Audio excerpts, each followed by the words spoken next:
The other thing I think is really important, especially when it comes to Xavier, is they have two of the best guards in the Big East at being able to create something for themselves in your boy Sule Boom and Colby Jones, who, according to TO, can't do anything. My boy Kobe Jones. Yeah, your boy Colby Jones. UConn has none of those guys. They don't have anyone right now that you can kind of, when things are going bad, you can give the ball to and say, go get us something, right? There's a lot of things that are going wrong with UConn right now. To me, the two things that stand out the most: one, Tristan Newton is not the guy that we thought he was going to be coming in. And if you compare what Tristan Newton is doing versus what Sule Boom is doing, you're seeing the difference. That to me, that's the difference in those two teams. Xavier went out and got the point guard they needed. UConn went out and got a point guard that took one shot yesterday and got eaten up by Posh Alexander. A lot of people get eaten up by Posh Alexander. Yeah, a lot of people do. But when you you have to be able to you got to be able to win that matchup somehow, right? The other part of it is that, and this kind of goes to lacking a point guard, but they lack a level of composure, and they lack a level of once things start going bad, they can't stop the spiral, right? They can't stop the snowball from going downhill. We saw it on the road at Providence in a game that was hard fought. Then Providence started doing some things right, and UConn just did not have anybody that could go stop the bleeding. I don't know if that's necessarily on-court leadership. I don't know if that's just kind of how they're wired, but once it started going bad, it went off the rails. Same thing happened at Xavier, right? Once it started going bad, it kind of went off the rails. Happened against St. John's last night at home when it's not supposed to happen at home. So I guess for either of you guys, am I seeing things wrong there? But two, I don't even know if you can fix that. To me, it's not a talent thing, right? We know how talented this team is, how good they are defensively, but I don't know. I'm very, very worried about what this team is going to be moving forward, because I don't think that you can't just magically make a point guard appear. They don't have that guy.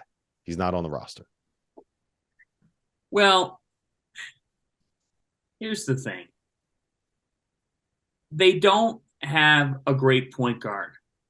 But part of it was, and we brought this up earlier in the season, I want to bring it up again, their other pieces have been so good in their roles that it didn't matter. You didn't need an elite point guard when you had so many different guys doing great things from the wings. Your point guard just had to realize to get them the ball and let them work. And they were also defending at a higher level than they did yesterday. I mean, St. John's had several guys in double figures and was getting scoring from different sources. Raphael Pinzone and Dylan Adewusu stepping up. AJ Storr stepped up for them. I mean, and Joel Soriano has been the nation's leader in double-doubles. Man, he's been great this year. Oh, in spite of all they got going on, he's been great. Yeah. That's a huge win for them. But to me, it's the attitude thing. That's what I'm more concerned about. I think that Connecticut is still on their best day, better suited to win an NCAA tournament game. Here's the thing. We have to adjust our expectation level, okay? We had them as a national title contender. They are not that. But if we had you as a national title contender at one point, you can't just say that now the season is decimated and destroyed. It blows up. That's not how it works. Mm-mm. So, no, that's not how a well-coached program works. You said it, not me.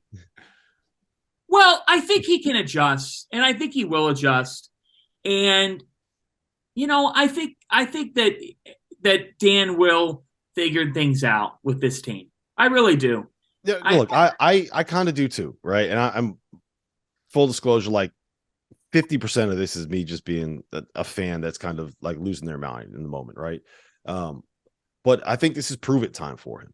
This is the point where you kind of say, look, this is why I'm the coach at UConn. We're going through this spiral. We have these very obvious issues. This is what we're going to adjust. This is how we figure out what we're doing, right?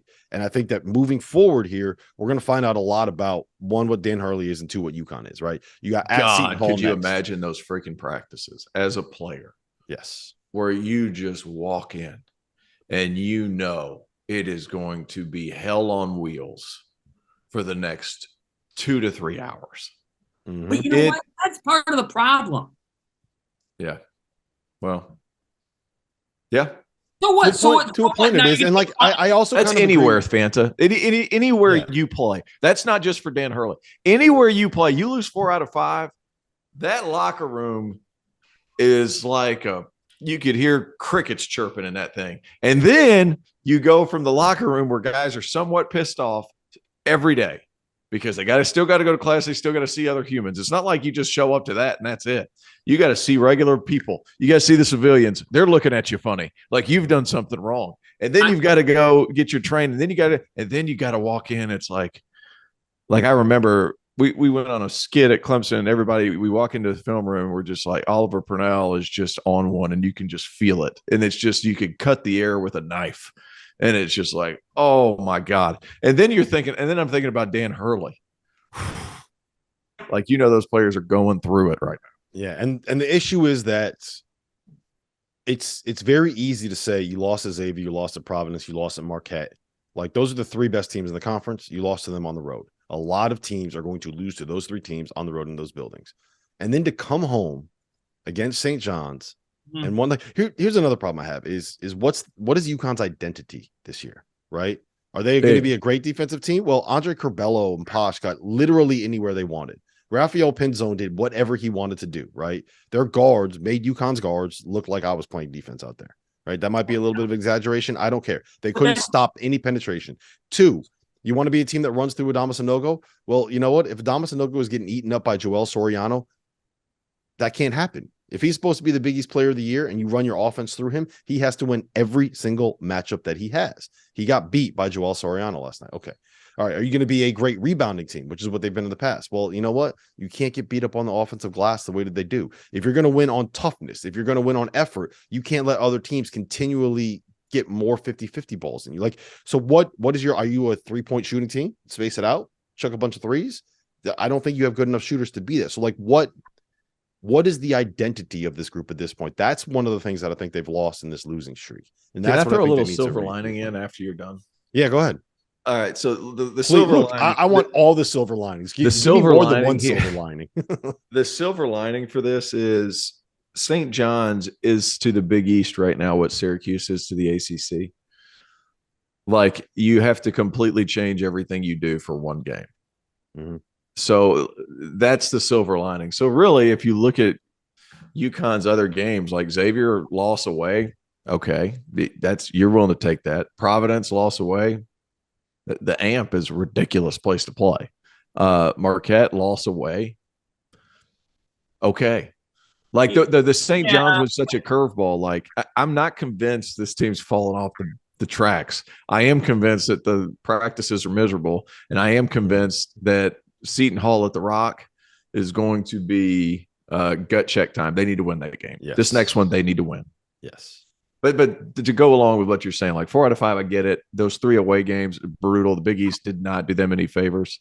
But the St. John's loss is such a curveball that it's like, it's like Virginia Tech. Like, you go and you're starting to get some rhythm without one of your guys. You're losing close games, and then all of a sudden you have to change everything you do because of a certain style of play that Syracuse presents. And that's why Syracuse ends up being in the middle of the conference every year, despite talent level, because of that. So St. John's hasn't quite reached that level of where they're making the tournament, but it's not an easy adjustment. But Seton Hall, that's one they need to win. They need to win that game.